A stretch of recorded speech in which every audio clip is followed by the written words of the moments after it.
Pwede pa bang maligtas ang kaluluwa ng mga patay na? Dahil meron nagtuturo sa atin ng ganito, na isang mga sekta o relihiyon, na meron pa raw pagkakataon na maligtas ang mga hindi tumanggap sa Panginoon. Sa paanong paraan daw?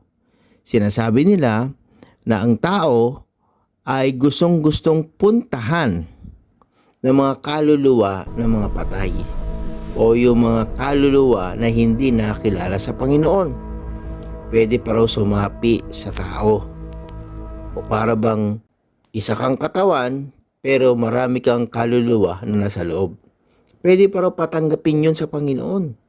Pwede pa raw yun maligtas at kakausapin yun na isang mga preacher.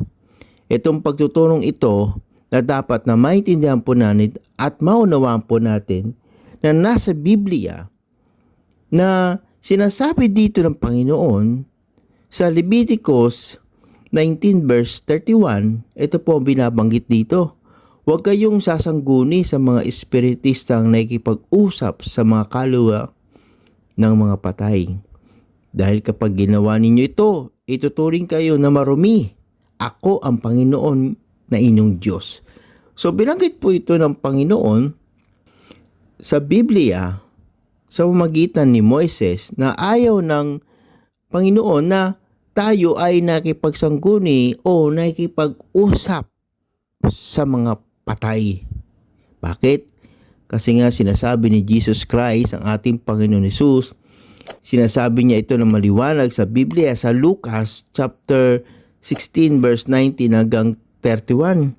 Kung babasahin po natin ito at maunawaan po natin na merong isang mayaman at merong isang pulubi na ngalang Lazaro. Nagkataon na sabay silang namatay.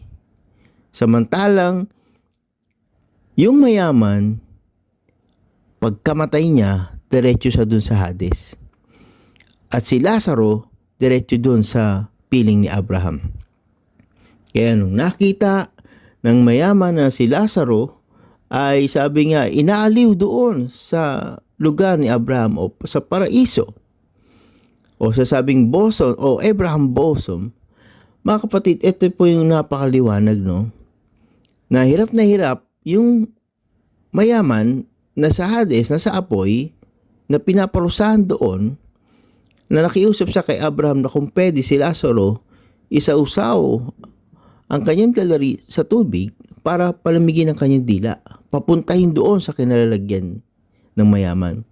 Pero sabi ni Abraham, walang pwedeng pumunta diyan para dito o dito para diyan. Ang sinasabi po ni Abraham, may malaking bangil sa pagitan natin. Doon nga lang, no, kung papansinin po natin mga kapatid, doon lang sa spiritual na lugar ay hindi na makapunta ang mayaman at si Lazaro sa kanilang lugar na kinalalagyan, bumalik pa kaya doon. Napansin niyo po, bumalik pa kaya sa mundo kung saan sila dating buhay.